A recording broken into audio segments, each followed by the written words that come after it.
We're gonna remove the pad, show you how to remove a pad. We're actually gonna remove the whole assembly, and we're gonna grease and replace the grease inside the grease chamber. I don't have grease in there right now because we just put it back together so we can show you this video. First thing you're gonna do is you're gonna stick a screwdriver into the fan unit. Now this is to keep it from spinning. You don't want to whack on it too hard because you can break the fan, so you got to be very careful. So then you stick your screwdriver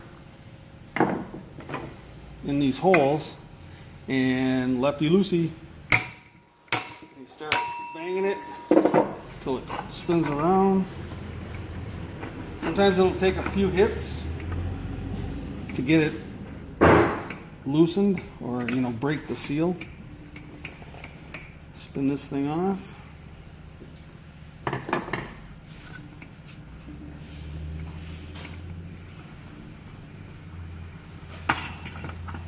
Nice new Revolution edger pad, the way Clark used to make them. You can get those at Revolution Manufacturing. Alright, then we are going to remove the center disc here. You can get all your hardware from Revolution Manufacturing as well, and parts. So, this ring holds in the disc guard.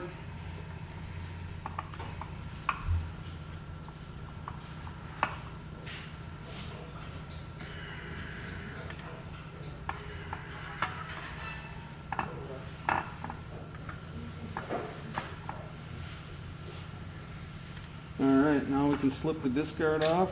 Ring comes out. Now, there's 3 bolts that hold the gear case on. I'm going to take these off.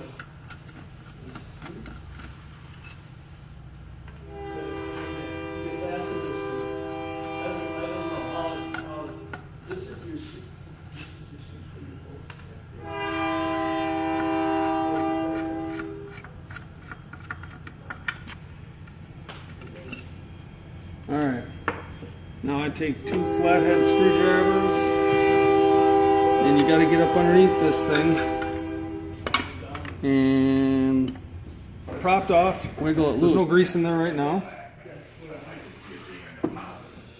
Here's the pinion gear. Make sure that's tight because sometimes it loosens up and screws things up. We got the little spring in there. What I'll do is I'll put the grease right around it just to hold it in there. You got the cavity. When you pull it apart, you're going to want to clean it out, get all the grease out. We always put it in a parts washer. And then I'm going to scoop in the grease, keeping it out of this cavity there for the bearing.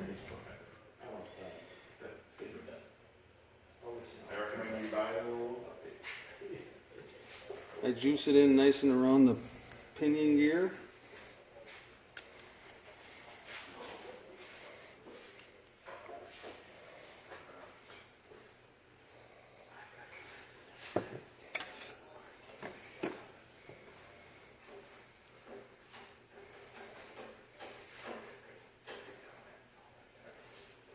For brass gears like the Super 7, you use the white grease. And for the steel ones like the B2,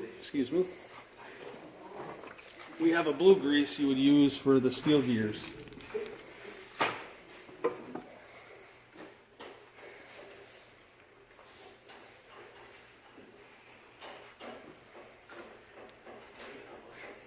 Now you don't have to go all the way up to the rim everywhere because there's gears and a jack shaft that have to sit in here as well. I like to put a little bit excess in there for better wear.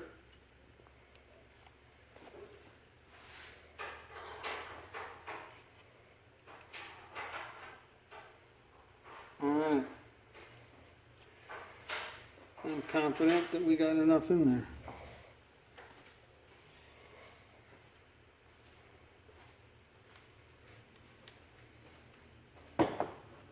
Now, we're going to put the gear assembly back on.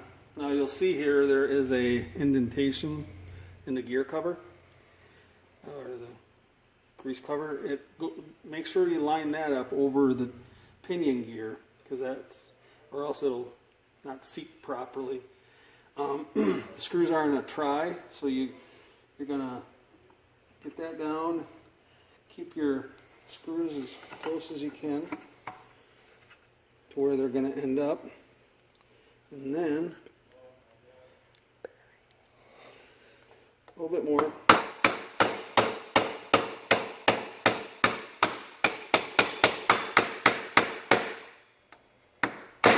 All right. Now we got to find the holes. I did not line it up correctly. So, that one's going in. That one's going in.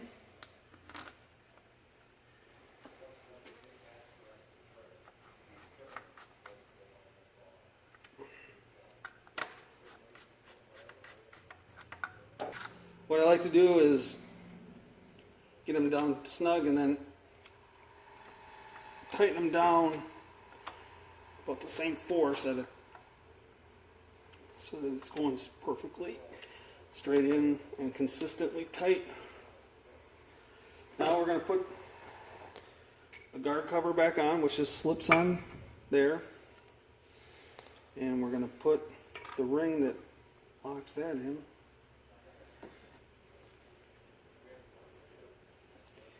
And we'll just screw these in.